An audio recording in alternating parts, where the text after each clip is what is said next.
좋아요, 구독! 네, 서울경제TV 증시8 조간 브리핑 시간입니다. 서울경제신문에서 발행한 이슈 전해드리는데요. 첫 번째 소식부터 하나하나 짚어보겠습니다. 화면 살펴보시죠. XR 인재 첫 공채, LG, 애플비전 프로에 맞선다. 네, 첫 번째 소식 가지고 왔습니다. LG전자 확장 현실 기기 시장 진출을 선언했는데요.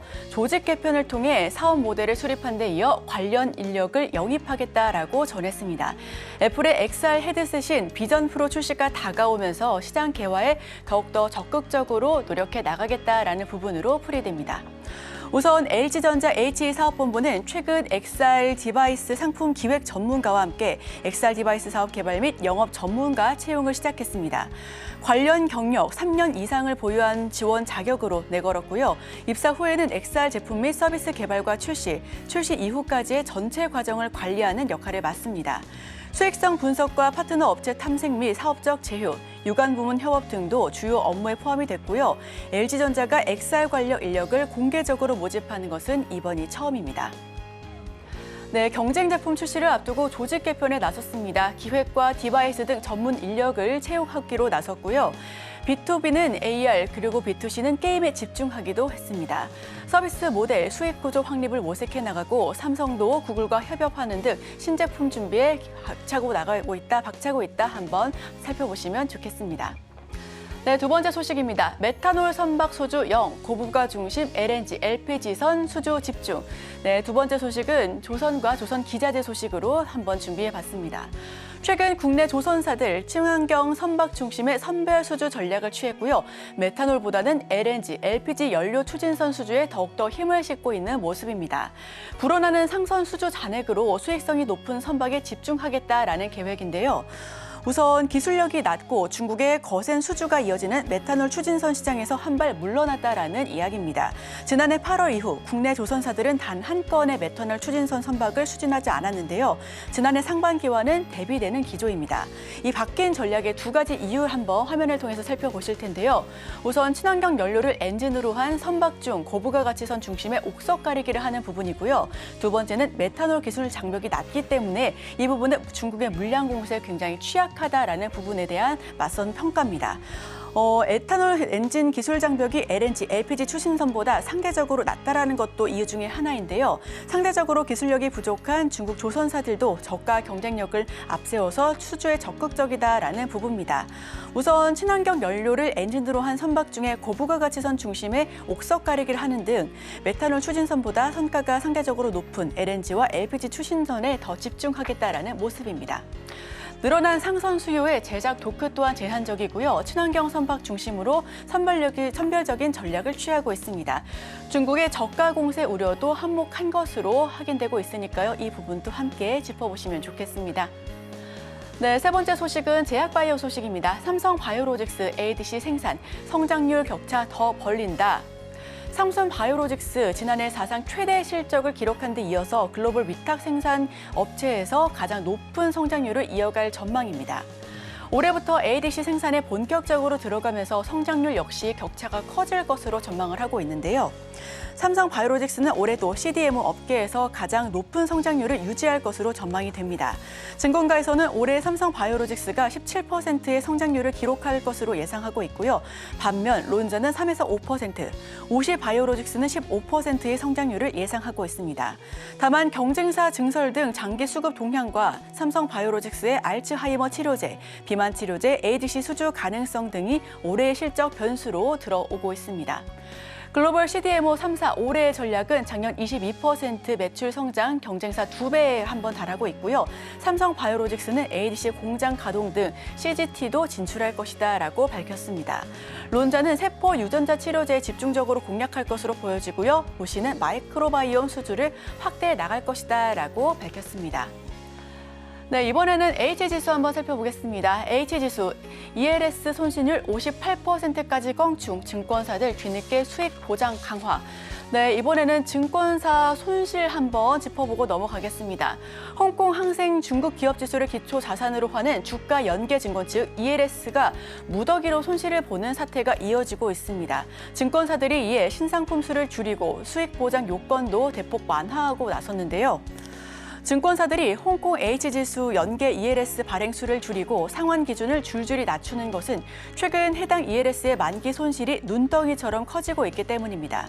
홍콩 H지수가 올해에도 부진한 흐름을 보일 것이다라는 비관적인 전망에 힘을 실으면서 기초자산 하락 가능성을 더 폭넓게 적용한 ELS를 발행할 수밖에 없게 됐는데요. 금융당국은 홍콩 H지수 연계 ELS 주요 판매사 12곳에 대해 현장 검사를 실시하고 불안전 판매 여부 등을 파악하기로 했습니다. 2021년 상반기 발행된 홍콩 H지수 ELS 물량이 대거 손실을 입은 채 만기 상환을 맞은 만큼 당분간 신상품 발행 시장도 부진을 면할 것이 어려울 것이다라는 분석입니다. 항생지수 약세 ELS 손실 역시 눈덩이처럼 커져가고 있고요. 올해 확정된 손실만 2,300억에 달하고 있습니다. 원금 손실 기준 49%로 10%포인트 낮췄고요. 신상품 수를 줄여 발행액 2,240억으로 뚝 떨어졌습니다. 뿐만 아니라 기초자산 75% 하락에도 수익을 주는 ELS까지 시장 위기에 처하자 늑장 대응이다라는 지적이 나오고 있습니다. 네, 아이돌 오디션 부진, FNF 80억 투자 손실 위기. 네, 이번에는 엔터사 소식을 전해드립니다. FNF는 사실 업계에서는 옷을 만드는 기업으로 굉장히 유명한데요. 이 손자 회사격으로 FNF 엔터사가 출범을 했었습니다.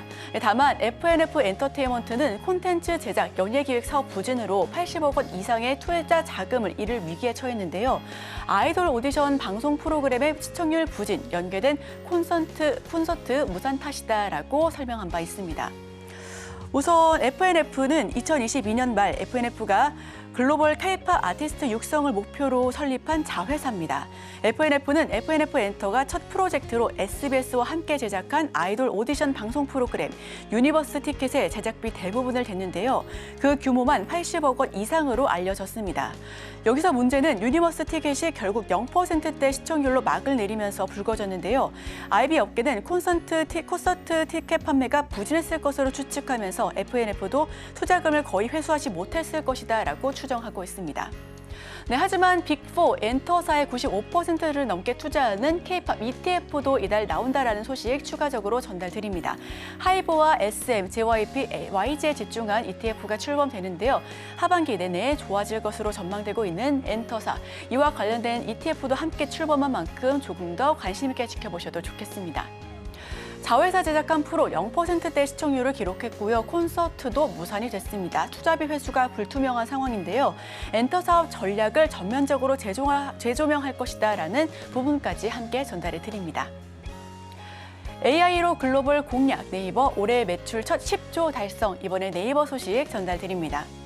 네이버가 올해 인공지능과 클라우드 등 전략 사업 부문에서 사상 첫 10조 원의 매출을 달성할 것으로 보여지고 있는데요.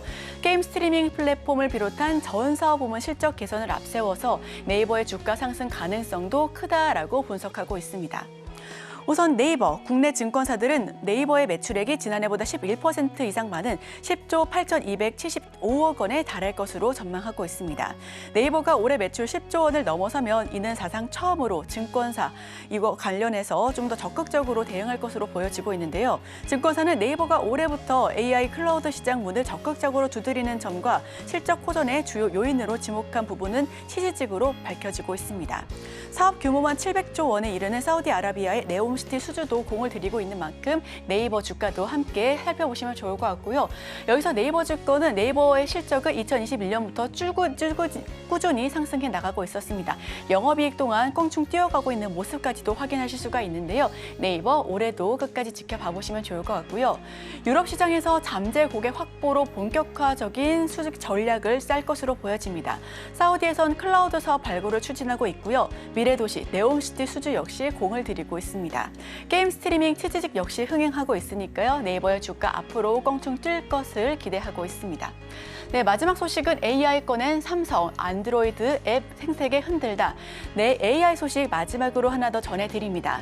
우선 갤럭시 S24 시장에 나왔습니다. 가격은 168만 원으로 집계가 될 것으로 보여지고 있고요. 통 번역부터 웹 콘텐츠 요약까지 개발사들은 AI 수요가 늘어나기 때문에 이 부분이 기회가 될 것이다라고 보여지고 있습니다. AI가 앞으로 2024년 트렌드가 될 것으로 기대가 되니까요. AI 관련된 종목들 역시 옥석 반드시 필요한 시점입니다. 여기에 더불어서 갤럭시 부품조 역시 지난주 금요일장, 목요일장으로도 꿈틀거렸으니까요. 오늘 시장에서도 함께 관련된 종목들 지켜봐 보시면 좋겠습니다. 네, 제가 준비한 소식은 여기까지입니다. 저희 계속해서 함께 하시면서 오늘의 일면을 통해 전문가 공략주까지 한번 들어보도록 하겠습니다. 저희와 끝까지 함께 하시죠. 좋아요, 구독!